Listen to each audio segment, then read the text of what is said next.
کیا court marriage کرنا اسلام کے خلاف ہے؟ جواب سماعت فرمائیے، جو موبائل کی تباہی ہے اس میں سے ایک تباہ کن چیز یہ بھی ہے کہ ہر دوسرے لڑکے نے گرل فرینڈ اور ہر دوسری لڑکی نے بوائے فرینڈ بنا لیا۔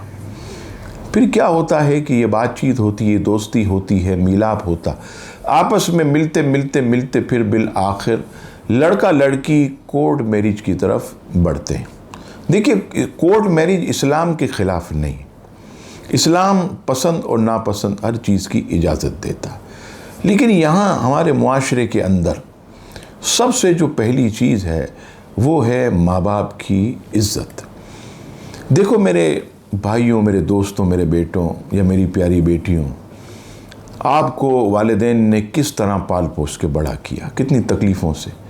اب کیا ان کا یہ حق ہے کہ جب آپ جوان ہو گئے تو اب گھر سے بھاگ کر کورٹ میرج کر کے کسی لڑکی سے نکاح کر لیں؟ کیا ہماری بہن بیٹیاں جن کو ماں باپ نے پال پوس کر اتنا بڑا کیا، اب وہ جب جوان ہو گئیں تو کیا گھر سے بھاگ کر ماں باپ کی عزت کا جنازہ نکالیں، کورٹ میرج کریں، خاندان میں عزت خراب ہو، محلے میں عزت خراب ہو، علاقے میں عزت خراب ہو، بلڈنگ میں عزت خراب ہو، اپارٹمنٹ میں عزت خراب ہو، اڑوس پڑوس کے اندر ماں باپ کی عزت خراب ہو؟ کیا اس طرح کورٹ میرج کرنا یہ درست ہو سکتا ہے؟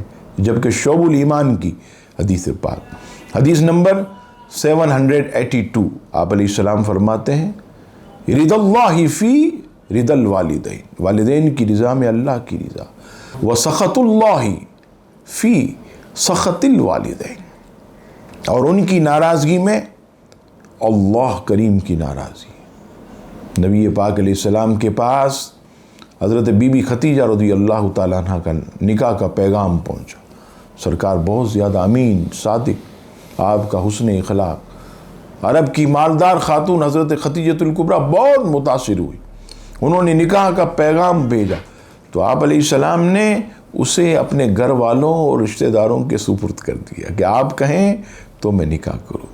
ابو طالب کے پاس نبی پاک علیہ السلام، آپ نے مجھے پالا پوسا، آپ اجازت دیتے ہیں میں نکاح کرتا ہوں۔ یہ دیکھیے سید عالم علیہ السلام کی یہ تعلیمات ہم سب کے لیے، ہماری بیٹیوں کے لیے بھی، ہمارے بیٹوں کے لیے بھی، اس پر ضرور عمل کریں، انشاءاللہ زندگی بڑی خوشگوار گزرے گی۔